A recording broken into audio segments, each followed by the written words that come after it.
Okay, just a few minutes, guys, and we'll start the first lecture.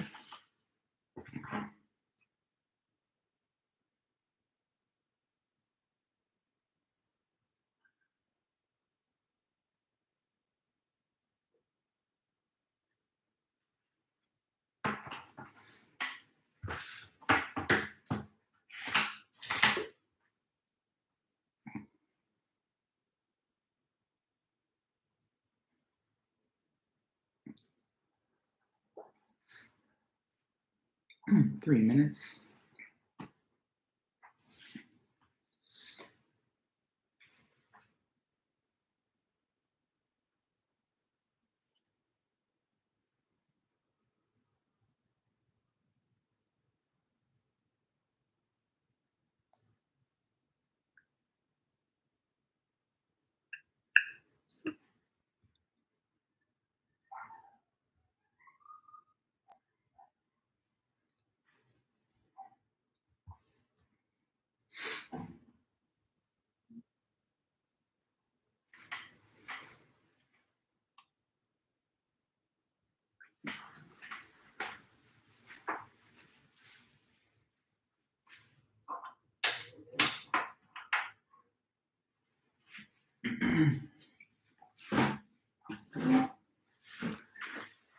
Okay, a couple minutes.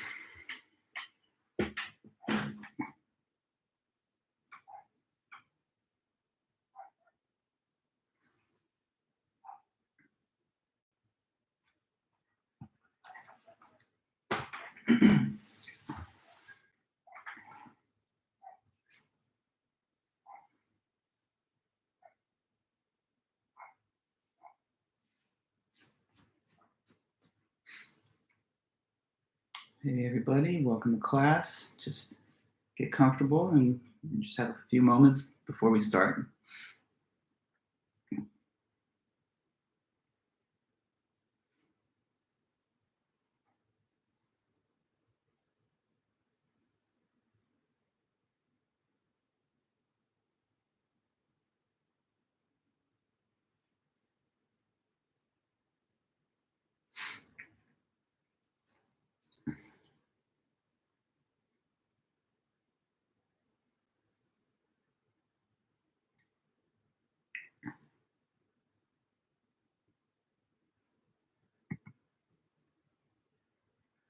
Welcome, everyone.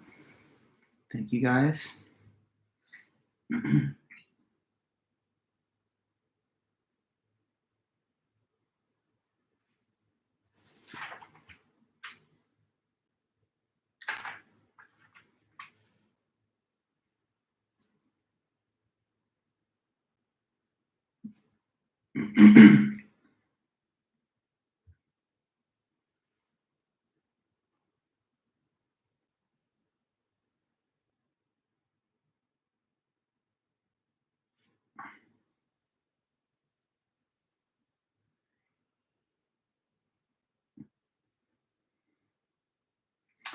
Okay, guys, well, it's 8:30, so let's just get it started for now. Thank you guys so much. Good morning to everybody, and I hope you're having a good week so far, our first week of classes here as we get things underway for the spring.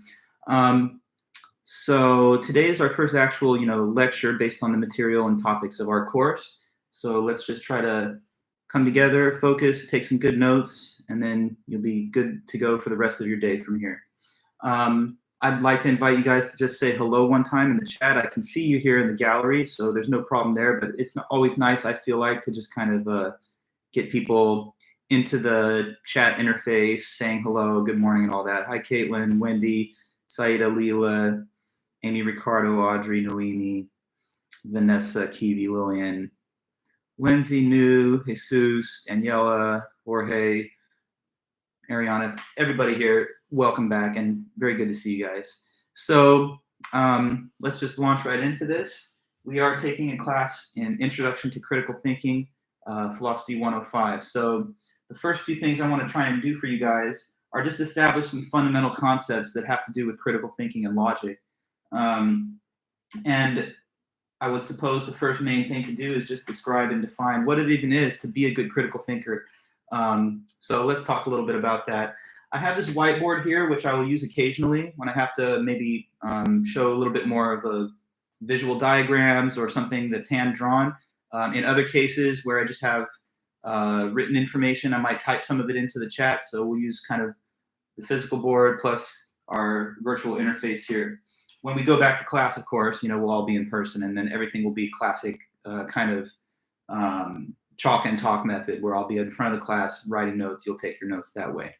But okay, good to see everybody. And as usual, if there's anything I can help you with as we go through this, if there's any questions that you have or comments you'd like to make of any kind, please feel free to just jump in, whether that's in the chat or using microphone, camera, or anything else.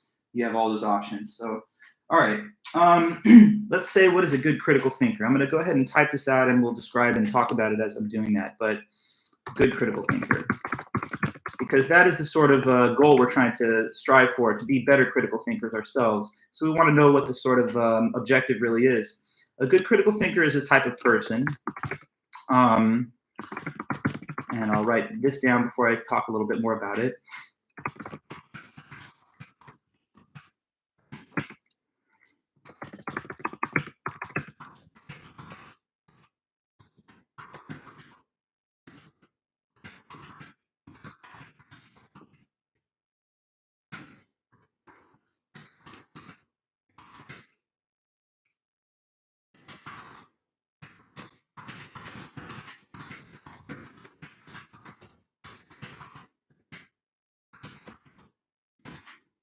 Okay.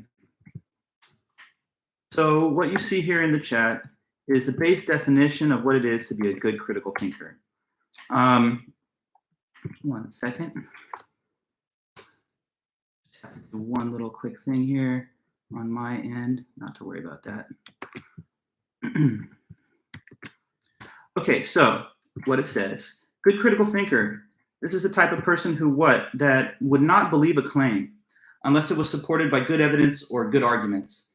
And likewise, when you're a good critical thinker, if you're the one who's making a claim to some other person or audience, you don't just say stuff that you can't back up with reasonable support, evidence, or arguments. So critical thinkers are the type of people who they are not, let's say, more like gullible folks who would just take information with no further question and assume that it's true simply because it's been reported to them. Critical thinkers do and will believe things, but only when the claim that they're hearing from whatever source can be verified or in some sense supported by high quality reasons, evidence, or arguments. So critical thinkers are a little bit, I should say, picky and choosy about what to believe. It's not that everything just passes through them. There's a bit of a filter there that is supposed to screen off claims and beliefs that are not worthy of being held because they're not supported by good evidence. They're not supported by reasonable arguments. And information is what we deal with as human beings. Sometimes we're on the receiving end. We hear information from another source, whether it's our friends, various authorities that we trust, maybe media figures or whatever. And when we hear that information, it's your decision whether you're going to accept it as a part of your belief system, whether you think it's really true and correct. So a good critical thinker will insist on good evidence and arguments before they're willing to let that belief pass through into their own belief system. And since you're also sometimes in the position of providing information to other people, sort of being on like the sending rather than the receiving end of a communicative or informational exchange, then since a good critical thinker expects to receive good evidence and arguments before they believe things, they also take care that when they present claims to other people, that they can back those claims up, so that if the person said, well, why is that really true? Or how could you prove that? The critical thinker, the good critical thinker, will not just shrug their shoulders and say, I have no real idea how I believe that or why, it's just how I feel today. They'd be able to give you reasonable basis to support the claim so that you can see that there's some grounds that it stands on. Okay, so that's what it is to be a good critical thinker. And we'll talk more about it in a moment. I'll ask you guys to supply perhaps what you think could be reasonable examples of those. But I also want to say what is a bad critical thinker on the same in the same breath here. So it's really just the contrary of this definition. So it'll be easy for us to all understand. A bad critical thinker is simply a person who, unlike the good one, will believe things that are not based on good evidence and arguments. So.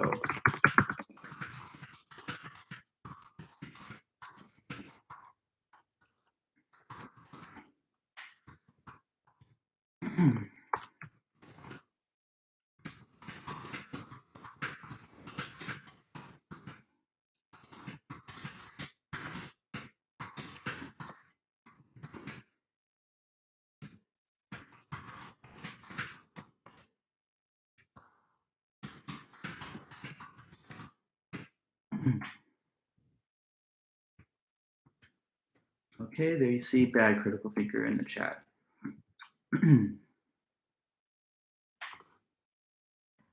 One second, I just have to do one last thing on that. Okay. Yeah, so bad critical thinker there. As you can see, just written down, it is a type of person who, to the contrary, will believe claims, even that are not based on good evidence or good arguments at all. And the bad critical thinker sometimes boldly makes claims to other people that they cannot verify, that they cannot prove, that they cannot provide support for. So we want to be the kind of people who require good evidence and arguments before we believe things, and who are also able to back our claims up and support them. It's one of the most valuable skills in life, because good critical thinkers are not easily manipulated, deceived, or exploited. They're not easily scammed, because they're the type of people who really insist on seeing the factual or evidential basis for something. So people that are bad critical thinkers are the easy prey of clever people in this world, in this highly competitive world that we have. They're easy prey for those people that could find a way to manipulate them through providing them with unreliable information, or information that doesn't really suit their best interests, but maybe suits the interests of others that are trying to exploit their bad critical thinking skills. So we don't want to fall into those habits of making claims that we can't back up and believing things for no good reason. And we want to try our best to build these skills up over time as we work through this semester and take those into our lives, our professional lives, our personal lives, our academic lives. So it's actually a quite important skill, and it's something that we really are all going to work on. Now, I would like to, at this point, before moving a little further, just get us to think openly about what might be some fair examples of both. So I just want to start with a good critical thinking definition for you guys, and see if anybody here can provide what they think of might be examples of people who fit this description. So it doesn't have to be a specific person, but if it is, that's okay too, as long as you can justify what you're saying. It could also be a type of person, like a profession, office, or title. But let's just get a few of those out there, and then we'll have some discussion, and that'll give us a sort of at least ballpark idea of the kind of examples that we're trying to follow up on and emulate here. So who could be the people of this world that, reasonably speaking, you could say these are good critical thinkers, or even a particular person? Okay, Giancarlo, you say a lawyer. I think that's one good example right there, because think about the profession of law. You can't just go into the court and say, hey, this guy's guilty. I don't know why, it's just how I feel, and let's just get this over with. You have to present a detailed case based on evidence that is supposed to be able to convince the members of the jury beyond a reasonable doubt of whatever your side of the argument is, guilt or innocence. So good lawyers have to be able to justify their legal claims with evidence and facts. So it's one of those skills that critical thinking definitely prepares you for.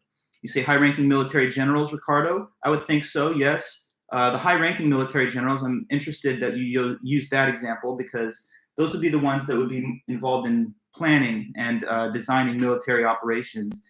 So they would have to have, detailed justification for the idea that these plans would be successful. They couldn't just say, here, I'm winging it, and I'm going to throw out like a really dangerous mission for you, and I have no idea whether it will work or why. So they would have to have skilled judgment about what the best methods to, execute a successful mission would be.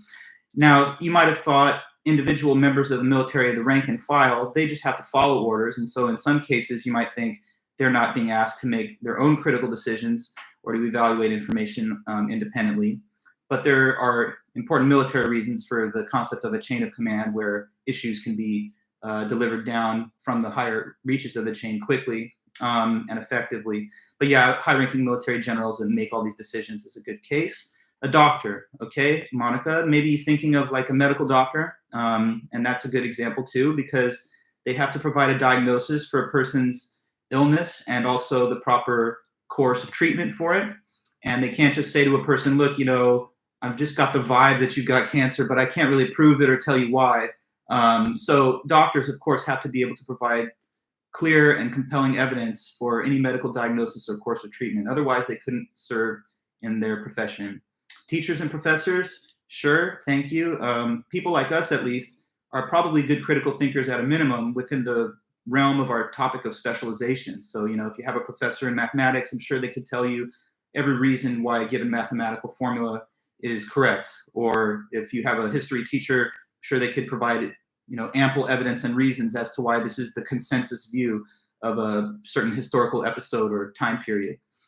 So these are all good examples. I don't know if others have a few more to raise and throw in the chat. I'm just taking them as they come, really, but it seems like you guys have at least some fundamental understanding of this. Anything else? Maybe just one or two? I don't know.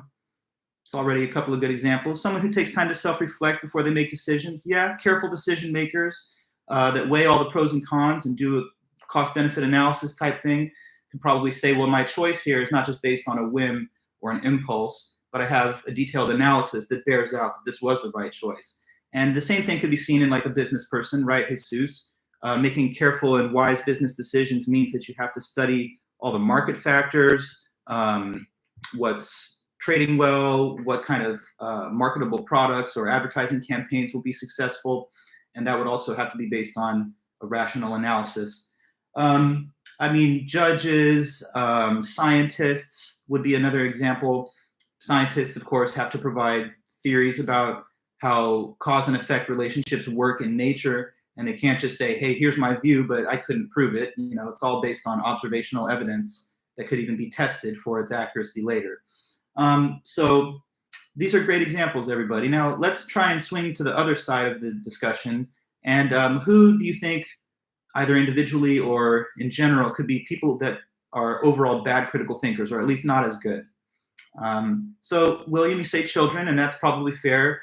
Many children, at least, or most, have to just rely on the information they hear from higher sources of authority, whether those are parents, teachers, or whatever. And at that young, immature stage of development, you kind of can't really be blamed for not being a little bit more independent-minded, or at least willing to seek out further evidence. So a child that is told something usually won't say, well, how do you know that? Or maybe they will if they're very curious, but usually they take things as a given. That's why children are famously quite gullible. You can convince them of all kinds of fantastic things, like whether it's a tooth fairy or Santa Claus. And we hope to, mature and age into a little bit more reasonable habits of mind as we get older. So children is one fair example, although there's always exceptions. I'm sure there's some highly talented, precocious children out there, savant-like kids and stuff that are highly knowledgeable and have a bunch of evidence in mind when they make their beliefs. What's another case? Not just children, but who else? People that don't, believe things for any good reason, or they believe things for no good reason. The elderly, well, so we're going on to age groups. Well, they say with age comes wisdom, so I'm surprised you say that. But at the same time, yes, there are members of the older generation sometimes that are quite set in their ways, that are not willing to reconsider their views, even if they're challenged by scientific or reasonable evidence. So it depends, I think, on the case, really, because there's some quite reasonable and critical thinking elders. But I'm sure that the ones that you're thinking of are not like that. Those kind of people that are stubborn, set in their ways, inflexible, and no amount of evidence could ever compel them to change their mind. People that refuse to look at the bigger picture. Yes, it's a quite subtle characterization of people. But yeah, sometimes I guess people get kind of tunnel vision and they can only see one thing at a time without seeing the connection between one issue or event and others. Customers sometimes, okay, Johanna, or Joanna, I should say. Yeah, sometimes customers can be unreasonable in their demands, or they can make claims that don't have any basis in fact. What about, you guys had a lot of professions and stuff when it was good critical thinkers. Are you not willing to say anything now? Some magazine writers, I have a direct message coming in. Sometimes journalists, for sure, can be bad critical thinkers. I would think of tabloid journalism, kind of entertainment, gossip, and lifestyle writing. A lot of times those are based on rumors and innuendo that don't have any basis. Like a paparazzi just took a photo of maybe one celebrity walking nearby to another, and it becomes a rumor on the internet that these people are dating or whatever. People who believe everything that they see on social media, yes. People who exclusively get their news and information from social media are oftentimes not as well informed as they could be if they don't cross-check the claims they see there against other reliable sources of information. Rumors, hoaxes, and so forth can easily pop up on the internet. And there's a saying that says a lie travels around the world before the truth is able to get up and put his pants on in the morning. So lies travel very quickly because oftentimes they suit a person's emotional needs. And so sensational claims that are sometimes put forward are given credibility when they don't deserve it. Anything else, you guys? Bad critical thinkers of the world? Some politicians, sure. And that's, again, I think a case-by-case issue. But for sure, there are some politicians who use their position to simply leverage power and make claims to the public that are not based in fact or evidence, maybe because they think that's one way to mobilize a voting coalition that can win their political power or ambitions. So there's a lot of good examples there. I think people who easily fall for scams or people that make unwise consumer choices could be another example. Maybe those that are in cults, maybe people who are like religious extremists, unwilling to reconsider their views, even if there's evidence that what they're believing or doing is wrong. So what our goal in this class overall is to take us from the worst examples of bad critical thinkers towards the better examples of good critical thinkers, and to try and pattern and model our intellectual habits on those of the better critical thinkers and to be them ourselves. So the next thing, I guess, to talk about is what is an argument? Because when you're a good critical thinker, you're good at presenting arguments to support your views, and you're also good at evaluating the quality of other people's arguments when they make claims to you. So skill in both assessing the quality of an argument and presenting one for supporting your own views is fundamental to being a good critical thinker. And on the other hand, bad critical thinkers are those that are poor at evaluating the quality of somebody's argument, and they're also poor or even incapable of presenting their own arguments to support their views. So the word argument keeps popping up. That's why we have to get a little more precise about what the word means in the logical sense of the term. Because you've heard the word argument in your life, perhaps with a negative connotation. In everyday conversation and colloquially, as they say, we think of arguments sometimes as like nasty exchanges with people where the individuals are calling each other names or being insulting or rude. And that's kind of the informal idea of an argument. Like, oh, my parents used to get into a lot of arguments and then they got divorced or something like that. But when we talk about arguments and logic and critical thinking, they're good things. They're simply an attempt to provide evidential support for a claim. And to be even a little more precise about it, I'm going to write down the formal definition of an argument here in the chat, and then we'll expand on it a bit. So, argument.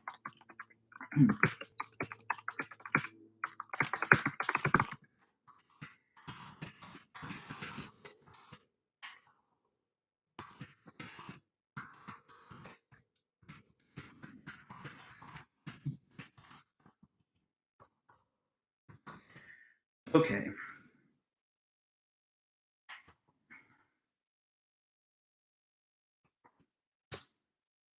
So, right, an argument overall, like I said, is an attempt to defend a claim with reasons or evidence. And in the very formal definition we have here, it says, it is a set of two or more sentences where one of the sentences is the conclusion of the argument and all of the other sentences are premises. Now, I'll display an argument here on this board just for the sake of having an example, and then you'll see how it corresponds to the definition there. So,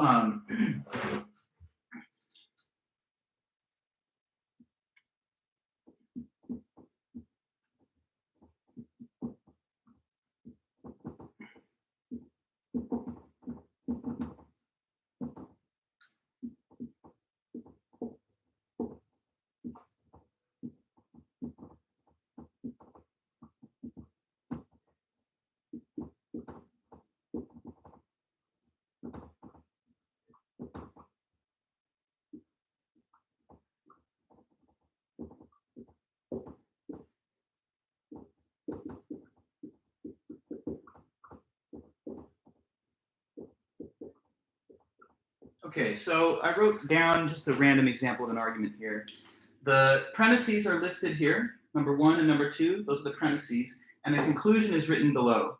Now, the conclusion of an argument, and let me write this in the chat as I'm discussing it.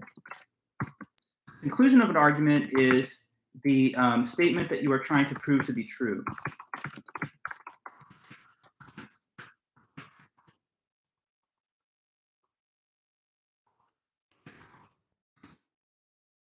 Okay. The conclusion is the statement that you're trying to prove to be true. And then what is the role of the premises in the argument? Let me tell you. So the premises of the argument are simply the reasons or the evidence that is given to kind of back up or to support the conclusion. Okay, so those are what premises are. In this case, they're numbered number 1 and 2. So premises, the reasons or evidence that supports the conclusion.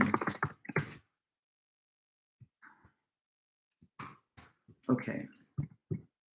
So in this example, which I just kind of made up right now, freestyling it off the top of my head, the conclusion is my package was stolen, right? So that's the claim. That's the conclusion. And when you make an argument, you're trying to convince or persuade some audience, or even just yourself, that the conclusion is true. But there's no such thing as an argument which just has one statement by itself. So if this just said my package was stolen and that's the only statement written, it would not be an argument. It would be a statement, but it would not be an argument because every argument by definition has to have at least one premise to give an evidential reason or support for the conclusion. So in this example, the 2 premises are these. Well, first of all, the package is missing, okay? And then second of all, it says there are footsteps that lead away from my doorstep. So like suppose, I don't know, the person lives where there's snow or there's been water on the ground. So there's a set of shoe prints that are kind of like leading in a direction away from the doorstep. The package was delivered. Let's say UPS said that it was delivered, but it's not on the doorstep and there are these footsteps. So somebody might use these 2 pieces of evidence as premises to generate or to support this conclusion that the package was stolen. I don't know, maybe somebody believes that their spouse or their partner is cheating on them. That's the conclusion. And you say, well, what's your argument? Like, why do you think that? You can't just say it with no reason. And then you might say, okay, well, like here are text messages on your phone that I've noticed. You've been like not coming home at the proper time, et cetera, and therefore, so, hence, thus, I think you're being unfaithful. So whenever there's an argument, there's at a minimum 1 premise, but in many cases more than 1. In this case, there are 2 pieces of evidence to lead to the conclusion, but the minimal requirement is that there has to be at least 1. So there can be 1 or more premises, but there's always exactly 1 conclusion. Okay. Now, if you're following what I'm saying, I just have a quick question to sort of just check on your comprehension here. If I tell you that the United States is the greatest country in the world, did I just make an argument? Is that an argument? It's not an argument, right? But why not? So what's the problem? It may be true that that's the case, but even if, why is it not an argument by itself? It's a statement, right? And so what's missing then? There are no premises, correct? Now, could somebody generate an argument with that as the conclusion? Surely they could. A person might choose to point out that the United States has the world's most powerful military, and the United States has one of the longest standing constitutional frameworks in the world. So therefore, America is the greatest country in the world. But in that case, there's at least a few reasons that are given to support the conclusion. So a statement alone, even if it's true and even if it's believable, doesn't satisfy the definition of an argument if it's not bound up and packaged together with premises. Let me make another quick point about the structure of writing these arguments down on the page or typing them out on the screen. There's such a thing as what's called standard form, and it's very easy, I hope, to remember, but it's like this. The conclusion is supposed to be displayed at the bottom of the argument, and then above that conclusion, the premises are listed as though in like a grocery shopping list, you know, one after the other. The important thing to remember is that the premises are not supposed to occur on the same continuous line. So when one premise sentence is completed, we jump down to the next available line and then enter the next premise there. So it kind of almost takes on the appearance of like those old school arithmetic problems that you would do vertically, where you have like 1 + 1 = 2. The result being the thing that's below the horizontal line and then the factors that lead to it or imply it placed in a list above that line. So in standard form, there will often be a horizontal line that functions as the divider between the conclusion statement and whatever premises were given above. Okay, so when you write arguments, as you will be asked to do, like in future quizzes, homework assignments, and things like that, you just want to try and get into the habit of writing them in standard form. This would be not in standard form if, say, for example, the two premises just continued horizontally on the same ledger. So hopefully that's easy enough to remember. It's like the equivalent of hitting the return key after you finish a premise so that you can jump down to the next available line on the screen. Okay, so standard form, just a point about the structure that they take visually. So arguments, very fundamental to the topic of critical thinking. An argument, once again, is given to establish that some claim is true. Now, let's quickly get into a few other important concepts that are based on this. We have said that the whole point of these arguments is to convince someone or to make the case that the conclusion is what? When we make arguments, we're trying to show that the conclusion is, what's that word? True, exactly, yes, true. That's the whole point. We're trying to prove or show that the conclusion is true. And sometimes, you know, the conclusion of an argument can be something that's controversial, right? Like somebody may not have the same viewpoint on the truth of the conclusion as somebody else. So like say that you're in a jury, for example, and the case that's being made by the prosecutor is that Jones is guilty of murder. And you're a juror and you hear all the evidence and you're like, you know what, though, I don't think they really proved that he is. Or in fact, I don't think that he's guilty at all. So you're going to have a prosecuting attorney arguing towards guilt. You're going to have a defense attorney arguing towards innocence. And so sometimes in life, not just in law, we have different viewpoints on the conclusion of an argument. Somebody may be making an argument that like vaccines don't work, like one of these anti-vax people. Another person may have, you know, credible arguments that they do work, that they're safe and effective. So that's part of the life of a human being, trying to find out what's true and trying to sort through the various arguments and the sources of information that are out there to come up with the correct conclusions. Like I say then, the point of the argument is to show the conclusion is true. So the next thing for us is to go into the word truth and ask, what does it really even mean? And that's a very interesting and philosophically rich topic. So let me go ahead and add some notes to our topic chat, and then we'll get into truth. So truth. I'm going to have you kind of maybe spin your wheels for a minute before I hit you with the definition. So what do you think it means for a sentence to be true, guys? If a sentence is true, what could that possibly mean? What does it mean for a statement or a sentence to be a true one instead of it being false, as opposed to it being false? Anybody have an idea? So Noemi, you say reliable. Wendy, you say it has logic. Sheridan, you say proven or factual. Ricardo, backed by factual evidence. Jesus, for it to be factual. Okay, so I see there's a couple of different ways of looking at it from some of you, and let me add to that. Some of you have said for a statement to be true, it has to be proven, or it has to be backed by proof. And I know why you would say that, and there's no problem, because that's usually what most say when I first ask this in any class of this kind. But I have to make a slight correction to it and just instruct you on one thing that's a little different there. So yes, when something is true, oftentimes you have proof that it's true, but it is possible for something to be true even if nobody has any proof of it at all. I'm going to give you kind of a weird example, but see if you can follow me, okay? Imagine a scenario like you see in like true crime documentaries and so on, where a person was tragically killed, right?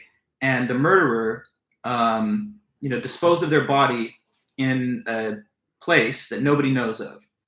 And then suppose that this murderer themselves is never caught or apprehended, and then they pass away. Now, in this example that I'm giving you, what's the truth about where the victim is? What's true? Like, what's the true fact? In my example, in my hypothetical, when it comes to the victim, you can just tell me what's the case with them. Like, what happened to them? Because their family doesn't know. Their family could be thinking, oh, they maybe went missing, or maybe they committed suicide. But in my example, what's really the truth? Well, that they were murdered, yes, that they got murdered. But in my example, is there any proof to show this? Well, there's no proof that anybody actually has, because let's say, they've been, I don't know, melted down into just dust and scattered into the ocean or something. And so there's no possible proof that anyone will ever gain, but it could still be true, couldn't it? Even without the proof existing. So that's just a reminder to you that sometimes things can be true, even in a situation where no one's able to prove it. For another example, right now, it could be that there's like life outside of the planet Earth, somewhere in this big universe. I don't know that for a fact, but could it be true? Sure, it could be true. Since we are here and we're on this planet, it stands to reason that it's a possibility for there to be life somewhere else. But even if it's true, I don't have proof that I'm giving you. So sometimes we have proof to show that things are true. And that's when we have a justification for believing in them. But in other cases, something can be true just because it's a fact, even if no one is aware of the reasons that it is a fact. So with that in mind, that I hope it lets you know that proof is not necessarily required for there to be a true statement. And that's why the right definition of it is kind of closer to what some of you have said, like Jesus, for it to be factual, shared in the second half of your example or statement that's factual. So let me put it to you like this. It is when the statement matches the facts of reality. Okay, so truth.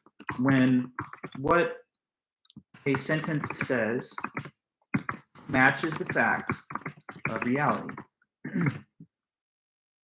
Okay, so truth is like, this is the dominant definition or concept of truth in philosophy and logic, and it's sometimes called the correspondence theory of truth. Correspondence between the content of the statement or sentence and then the facts of the world. So, like as an example, you can see I'm wearing glasses. Isn't that true? Yes. Why is that a true sentence? Because the sentence says something that's really a fact, that I am wearing glasses.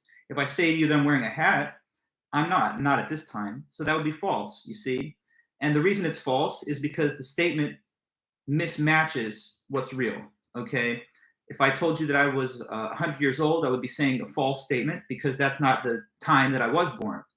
But if I told you I was in my 30s, I would now be speaking the truth because that is a fact about my current age. So statements match reality, meaning they're true. And when they don't, that means they're false. So let me ask some of you, let's get a few examples of some true sentences. Anything that's true, you can write it into this chat. Something that's easy for us to all agree is true. It is 2022. That's good, Caitlin. Although some argue that, like dates of the calendar are somewhat arbitrary in an objective sense. But yeah, okay, according to the Julian calendar, we are in the 2022nd year AD. You go to Cal State Fullerton, sure, Sheridan, that's true. If you're a student in this class, I assume that you're not just auditing it for fun. It is Thursday, that's also true. You're all in college. Okay, good. The Earth is round. Also correct, William. Yes, it is round. That's a fact. If you had said it was a cube or a disk, that would be a false statement because it doesn't match the actual shape of the planet. Anything else? How about something from history? Just kind of, testing your sense of the relevance of these questions. So what's another example of a true statement from the past or from history? Drawing blanks, it's okay. I know it's not a history class, but I'm sure you know at least one fact, something that happened. George Washington was first president of the United States. Yes, war is violent. Yeah, by definition, it is violent. We have entered 2 world wars. That's also true and correct, yes. Galileo was right. The sun is the center of our solar system. That's also true, yes. So good. You guys seem to have a fair understanding of the concept that we're now discussing. Yeah, like the contrary of any of these would be a false statement. To say it's not Thursday, false. You're not in college, false. George Washington was not the first president of the US, also false. So now that you guys have a better fix on the word truth and what it means, you should see that truth is what we want, because if you don't have true beliefs, then your head is filled with a false picture of reality. This actually requires us to move on to the next little topic or definition, and that's the word belief. This is closely associated with truth, but we have to define the word truth first before we can really say what a belief is, because it has to do with truth. the word truth is a component of the definition of belief. So let's go ahead and ask and say, what does it mean for a person to believe a statement or sentence? If somebody believes a sentence, what does this mean in other words? That they what?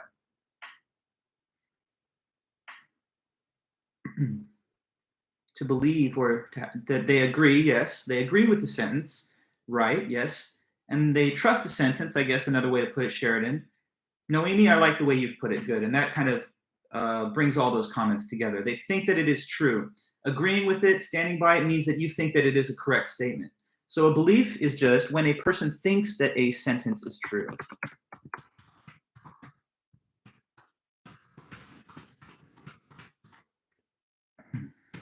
Okay. When a person thinks that a sentence is true, then in that case, they believe that statement or sentence. And, you know, what's interesting to notice is that truth is objective. Truth is not subjective. There's just one set of facts. So we are the third planet from the sun. And even if nobody believes that, it's an objective fact. On the other hand, though, beliefs are subjective to the individual because a person can decide what they think is true or not, and they may differ from the belief of other people. So to take one example that we've mentioned a few times here, the shape of the planet. Unfortunately, and for reasons that's hard for me to understand, there are some people that are in the flat Earth society that think that the world is a disk. And so when it comes to this sentence, the planet is a sphere. They don't believe it. They don't think that that sentence is true. Like they don't think that sentence corresponds to the actual fact about the world's shape.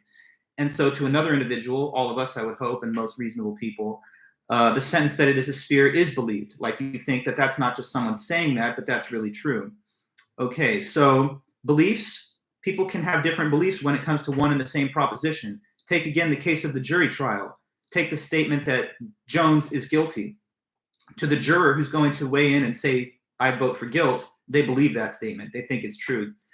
On the hand of the person that thinks that it's not, the correct verdict is not guilty, they would say, I don't think it's true that they're guilty, and so I'm not going to vote for guilt. So two different beliefs leading to two different behaviors and actions. But what's the goal of anybody when they have beliefs? You would hope and expect that it's to have true beliefs, or at least as many of them as possible. Now, none of us are perfect like gods in the sense that we can always adjudicate perfectly what's true from what is false. But as good critical thinkers, we develop skills that make us better at it, at least, so that we more often than not come to the correct conclusions instead of those that are incorrect. And I'm just going to say again and kind of remind you that this is one of the most important and fundamental skills in human life. Because if you go through life without the critical thinking skills that are needed to distinguish truth from fiction, then you end up possibly with a head full of false beliefs. And a person who has a mind full of false beliefs is really in a bad way, because by definition of these terms, they think the world is a certain way and it's not really that way. So they're kind of living in a false conception of reality and they're disconnected from the facts. As good critical thinkers and as just human beings, we want to have a good, strong, and reliable connection to what's real and true.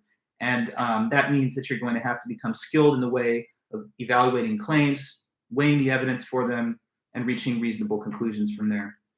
Okay, so we've made some good progress so far. Let me just kind of recap a few of the points that we've covered, and we're going to speak on a few others just to finish our meeting. We're starting the class just with some fundamental discussion of what's a good critical thinker. And as we've heard, it is a kind of person that will only believe stuff, or I should say will not believe claims, unless they are based on good evidence and arguments. And they can also support their claims with good evidence and arguments when they make them to other people. Bad critical thinkers, just the contrary. They will believe things whether there's good evidence for them or not, oftentimes probably because the view or the idea sounds nice to them or it sounds favorable to them, whether there's good evidence for it or not. And also bad critical thinkers present claims to people that they can't possibly defend or justify. Arguments, which are the substance of both being presented and evaluated, are sets of sentences, two or more. Within each argument, there's one conclusion and at least one premise, but there could be more than one premise. The conclusion is the statement that you're trying to prove to be true, and the premises that back it up are the reasons or the evidence that give support for that conclusion. When we write arguments out, as you see it here on the board, we try to do that in what is known as standard form, meaning that the conclusion of the argument should be placed at the bottom, And it's the bottom line. It's the last thing. It's the thing you're trying to show.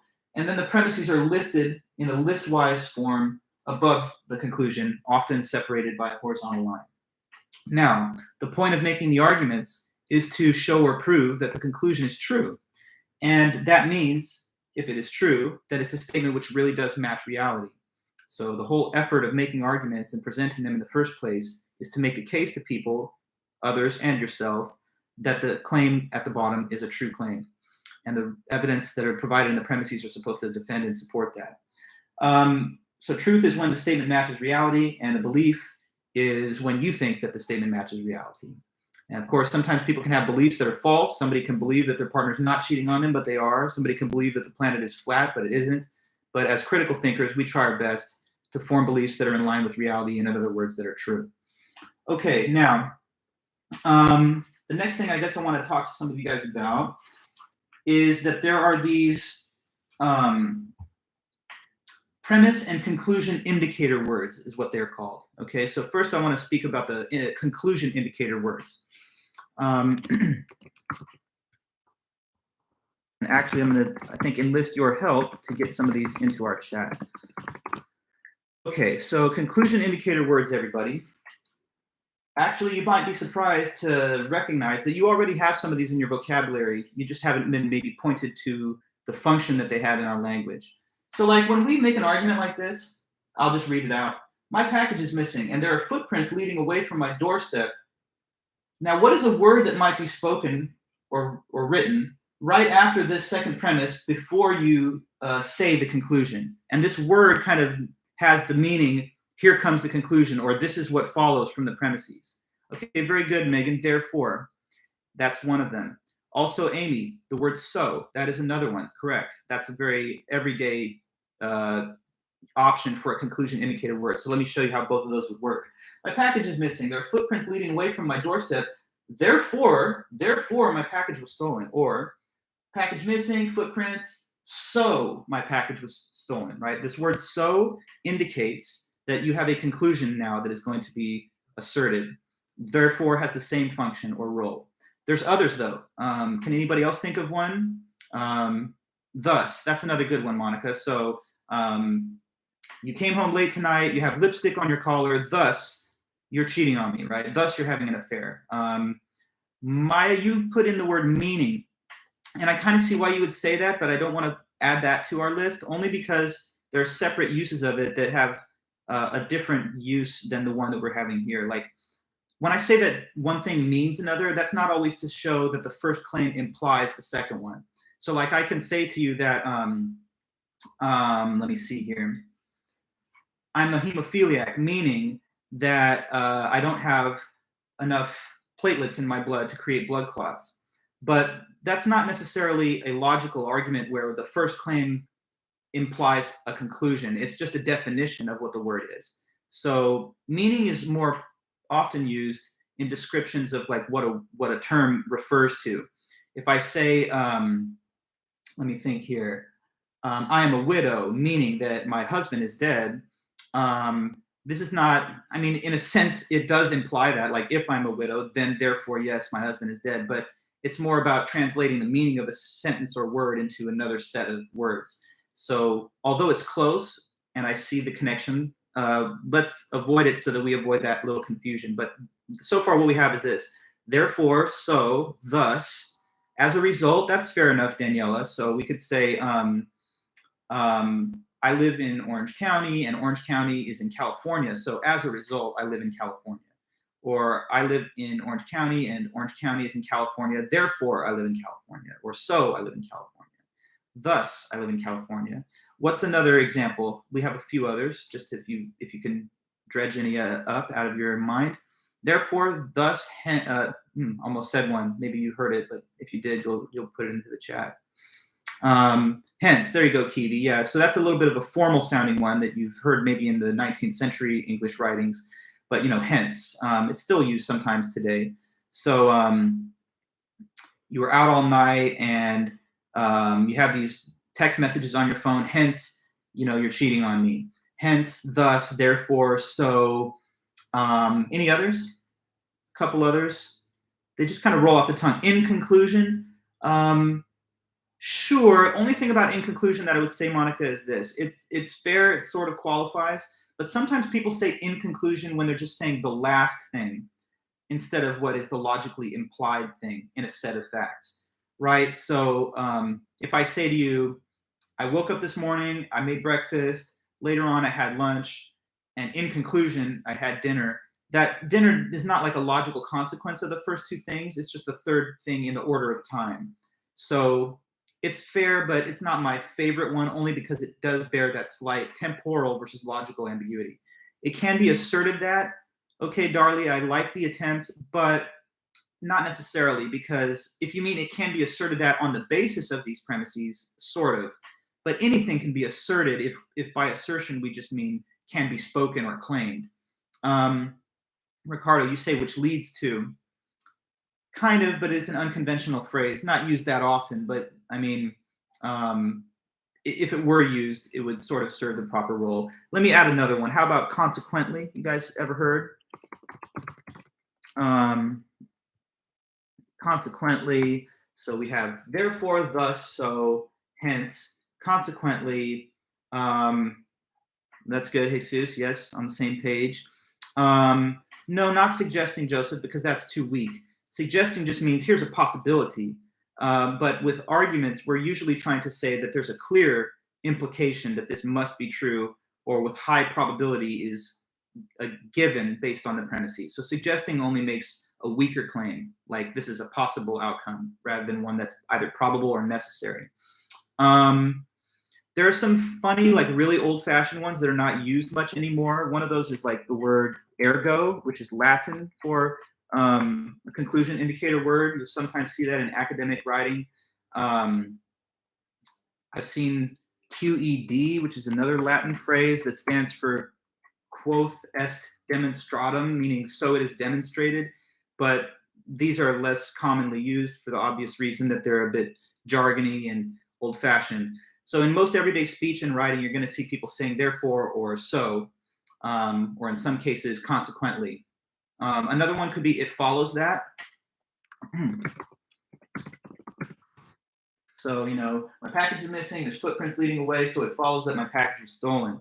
Or, I don't know, I was born in the 80s, and so it follows that I'm older than 20. That would be another example, which is true in my case. Okay, guys, so those are conclusion indicator words, and I think we had a nice discussion of those. Now, there are also what are called premise indicator words, everyone, and we have to figure out what those might be. So premise indicator words. Now we're asking what are words that are not stated prior to the conclusion, but these are words that would be spoken or written prior to the assertion of one premise or a premise. So we're thinking of evidence words here. What might be words that could be spoken as a person is providing the evidence statements? It'll take a moment perhaps, but once you get there, we'll all have a lot of examples. So premise indicator words. What is an evidence word? There you go, exactly, Sheridan. Very good, because that's probably the most well-known and classic. So because my package is missing, and because there are footprints that lead away from my doorstep, it follows that my package was stolen. Okay, so just getting in the habit of like using the right type of terminology and language. Because is a clear premise word. Because I was born in the 80s, and because it is now 2021, therefore, I'm older than 30. Since, very good, Megan. That's the other big one. Since, yes. Since you have mysterious text messages on your phone, and since you have lipstick on your collar, hence you've cheated on me or whatever. Due to the fact that, very good, Monica, yes. Due to the fact that my package is missing, and since there are footprints leading away from my door, therefore I have a stolen package. Due to the fact that, since, because, those are all good. Maybe one or two others are also in the mix, if anyone can try to point them out. I have them in my mind, just kind of see if I can elicit them from you first, as shown by, sure. So in that kind of case, usually informally, the person would have said the conclusion first in the order of speaking, and then provide the premises. So like they might say, my package was stolen, as shown by the fact that my package is missing and that there are footprints leading away. That's fair. Although when presenting arguments in standard form, we always talk about the premises first before the conclusion. But yes, in everyday speech and conversation, we would say as shown by sometimes. How about, I was hoping maybe someone would say or think of given that. That's another one. Given that my package is missing, and since there are footprints that lead away from the door, the package was therefore stolen. So there's another one I just put in the chat for us. Okay, due to the fact that as shown by given that, since, because. So now as you guys are learning these words, you can bring that with you to everyday life. When you hear people talking or writing or speaking in whatever context, and they throw out the word, because, they're building a logical argument, even if they're not fully aware of that status that they have. So if I say to you, oh man, I'm not going to go, let's say, because my car is out of gas, therefore I can't come to the party or whatever. It's a very simple everyday statement, but it does contain information that could be structured as a logical argument. Since the car is out of commission, that's a premise, therefore can't attend. You therefore now can approach conversations in writing with a little bit more of a structured sense. Anytime you see the word so, that means this is the conclusion of somebody's logical presentation of an argument. Anytime you see a word, therefore, hence, thus, that's a conclusion based on some degree of reasoning. And when people say things like, given this or given that or due to this fact or because of this, they're trying to provide reasons that are supposed to be supportive of a claim that they will make subsequent to that. Okay. Now, next thing I wanted to do was to basically just talk about some different types of words that we have in our language. So there are different types of words with different functions, and at least a few of them I kind of wanted us to all become aware of. So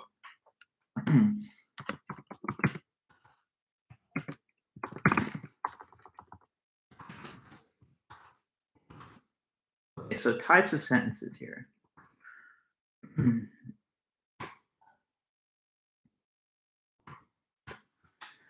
Now, one type of sentence, and the most fundamental for logic and reasoning, is what's called an astrotoric sentence.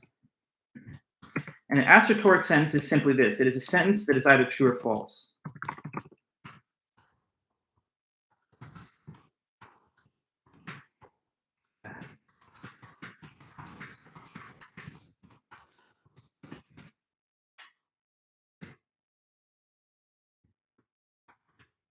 Okay, astrotoric sentence, a sentence that is either true or false. Now, that's just any sentence that has, as they sometimes say in logic, a truth value. There are two possible truth values. There's truth and falsehood. And every assertoric sentence, they're sometimes also called declarative sentences. So I'll just put that as another synonym for you.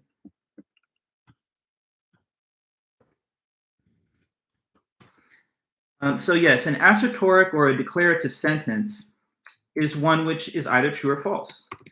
Does it mean that we know whether it's true or false? Not necessarily. It just means that it has one of those two statuses exactly. So let me give you some random examples, like some we've already talked about. I'm wearing glasses. This is a true statement. It's an assertoric sentence. The word assertoric is like an adjectival version of assertion. So it's just to assert something, whether it's a true or a false assertion. If I tell you that right now I'm wearing a hat, it's a false assertion, but it's still an assertoric sentence because it has one of the two truth values. Let's see somebody present a different assertoric sentence, just to make sure that this is coming through to you. Just want to check on it. I'm sure you got it, but anything under the sun, that's an assertion, which is either true or false. You're looking at your laptop, okay, Amy? I feel like that's a good example. It's probably true, given the situation we're in right now. I have a hydro flask here. Yes, I do. I'm very happy with this hydro flask. I'm always out there running and exercising, so I use it a lot. You're awake in this class. Good. You're wearing jeans. Sure. Some false assertions. The Earth is bigger than the sun. Helium is the heaviest element in the periodic table. Hillary Clinton is the president of the United States. There's just assertions here which are not true. And in general, that's what assertoric sentences can be. They can be either true or false depending on the case. Now, I mentioned them first because they're the only types of sentences, these astrotoric ones, that are utilized as premises and conclusions in a logical argument. So every time we are building out arguments like these, the sentences that fill them are all assertions. But there are other types of sentences that I need to make sure you understand they're different from assertions. So let's go into some of those.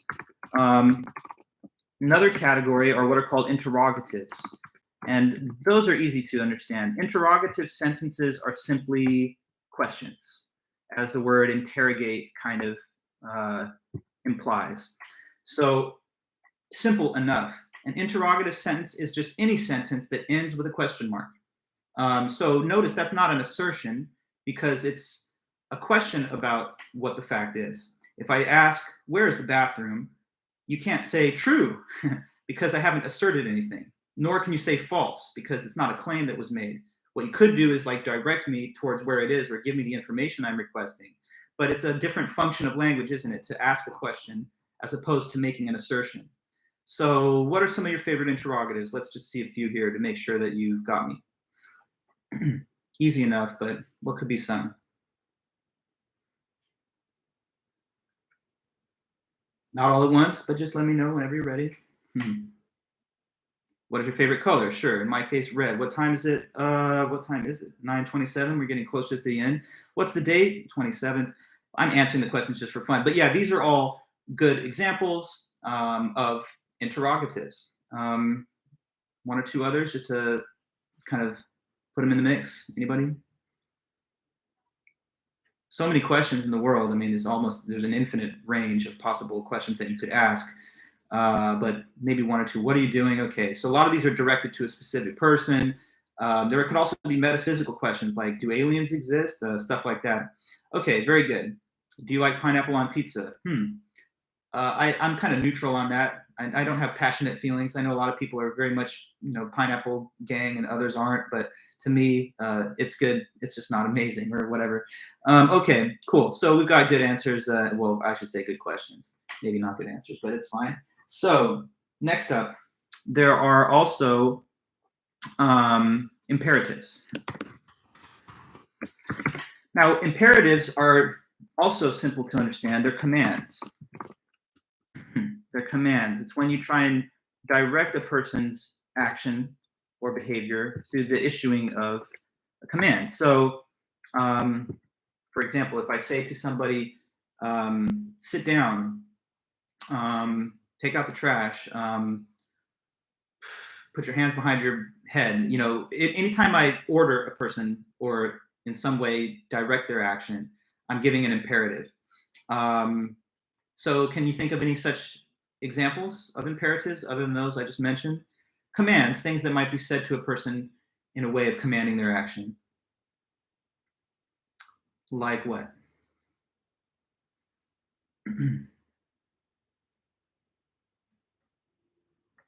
Just take a second, but let me hear it when you're ready. Go to your homework, eat your vegetables, stop talking, leave at once. Okay, some of these commands, it's like you're drawing from your experience with your parents probably. I've always noticed that in classes like this, take out the trash, stuff like that. Can you wash the dishes? Sure. And sometimes commands are given in everyday life, sometimes they're given in law, sometimes they're given in jurisprudence or policing. Sometimes they're given in the military, of course, go take that hill, get down and give me 20 push-ups, whatever. So those are commands. Notice that they're not assertions. If a person issues a command, the only available response is to either do or decline to do the thing. But you cannot say true or false. Like if somebody says, write this down, you cannot say true because they haven't asserted a claim. They're rather directing a behavior. So this is another function of language, the use of imperatives. But once again, remember that logical arguments do not involve questions or commands. So an argument can never finish with a question because the whole point is to convince someone that an assertion is true. And the premises of an argument cannot be questions because they're supposed to be established claims or at least plausibly true claims that give support for the conclusion there. And of course, you can't have commands as the substance of a argument. If we converted the command into like a statement that one ought to do something, then perhaps it could be given as an assertion. But that's a different thing, saying you ought to take out the trash from take it out. One could be a normative assertion about what ought to happen. The other one would be an actual imperative. Okay, now one last possible category of sentences to sort of round out this part of our discussion are what are called exclamations. Exclamations are like momentary expressions of feeling, and they usually don't even have a full subject-predicate grammatical structure. Oftentimes they're like a momentary phrase or statement that gives a sense of the person's inner psychological state. So here we go.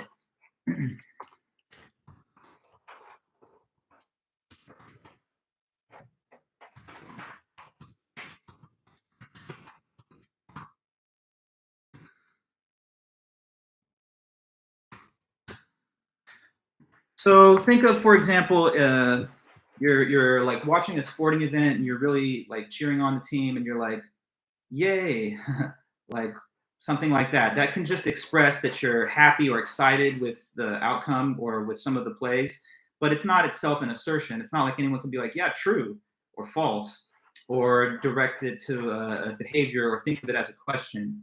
Maybe something really surprises you and you're like, whoa.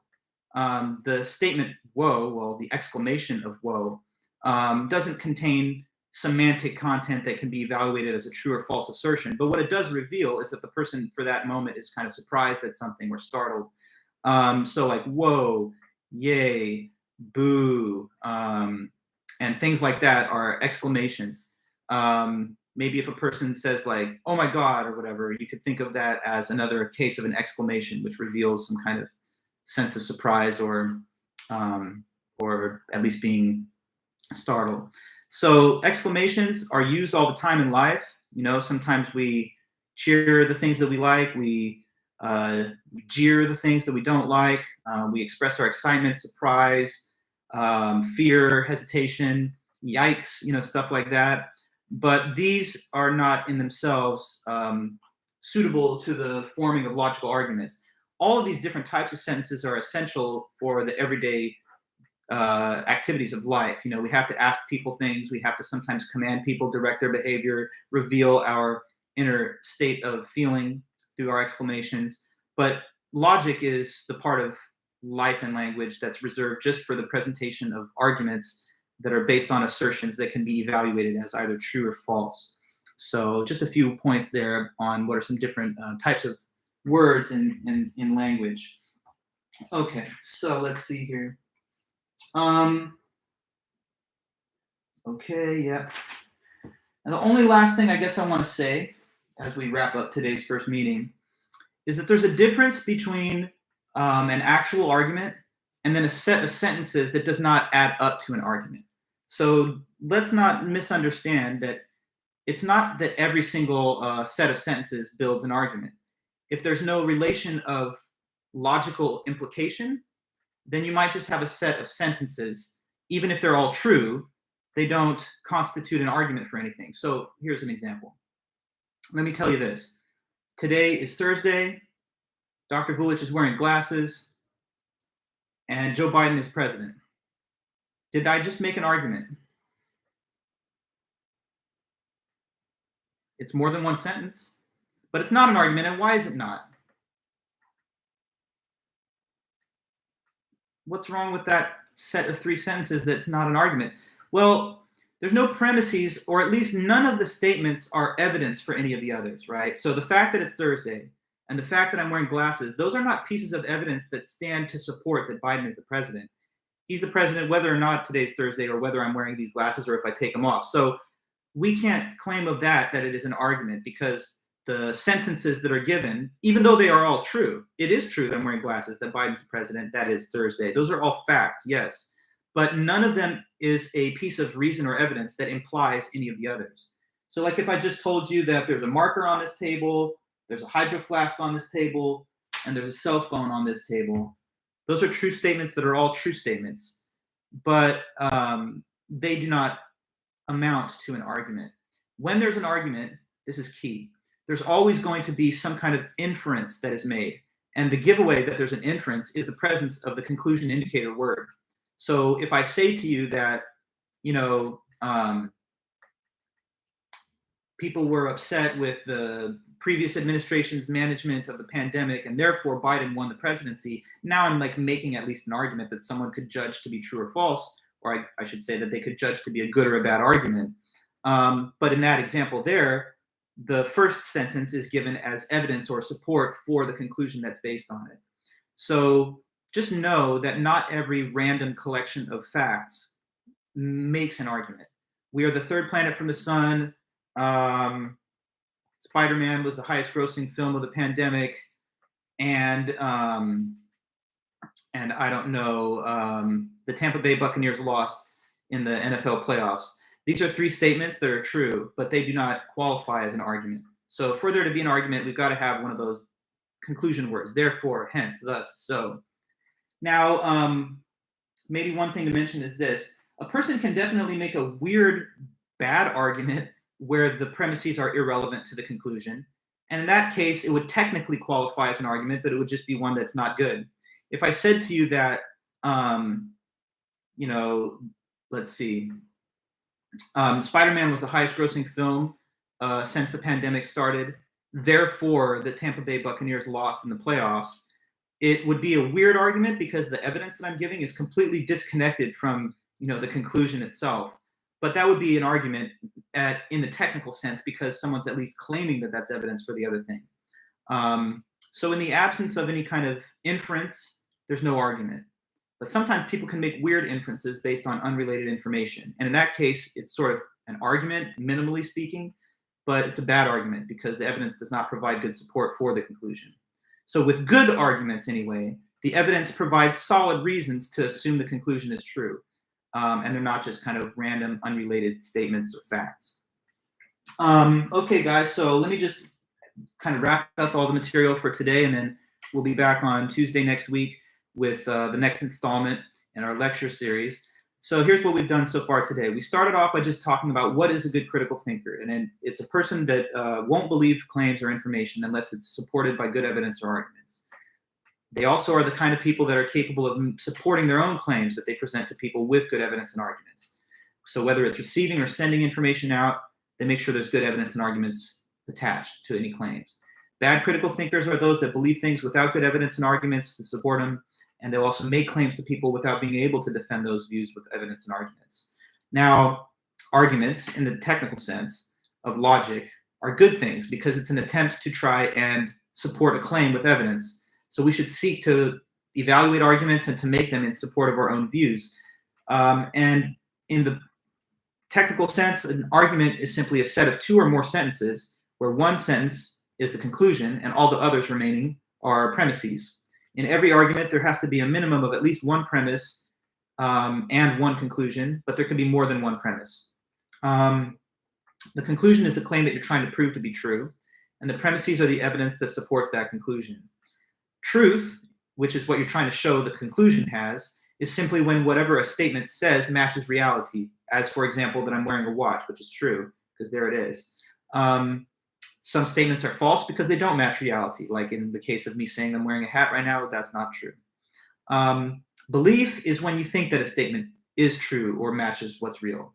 And of course, people's beliefs can be correct or incorrect depending on the example, but as critical thinkers, we can do a better job of having mostly true beliefs to the best of our ability.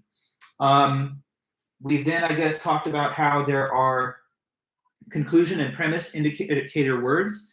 Conclusion indicator words are words that, as it says, indicates that what follows next is the conclusion of an argument. So they're words of the kind, therefore, thus, hence, so, or perhaps a little more old-timey, ergo, QED, hence, stuff like that.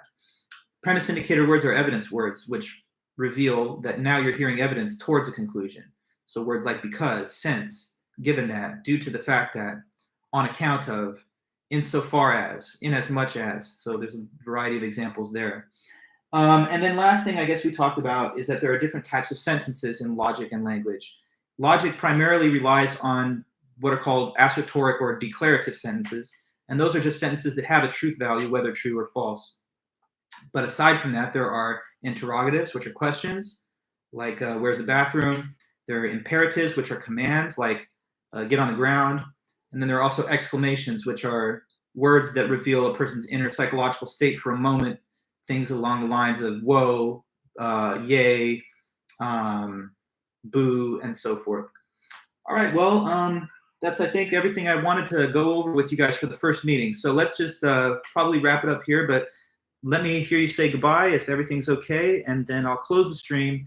I'll mail out to you later a recorded version of this lecture so you can have it for the first few weeks that we're meeting virtually. You'll have at least those records. But yeah, are we good to go? Let me know, and then I'll be happy to let you guys go the rest of your day and have a good weekend. Okay, thanks so much, everyone. Take it easy then. And if you need anything, please be free to email me, and I'll be checking my messages, each day. So, all right, then. Until next time, have a good one, and see you soon. Oh, Professor, I had a question. Sure, yeah. Was there any assignments that were going to be due this week? No, nothing's due until I believe week 3. I have to look at the calendar, but there's nothing to be assigned yet because I have to report to you some information on chapter 8 before we get there. So after next week or in the middle of next week, then I'll distribute the first homework assignment. All right. Thank you, Professor. Thanks so much. Okay. Bye-bye. Thanks, everyone. Bye. See you.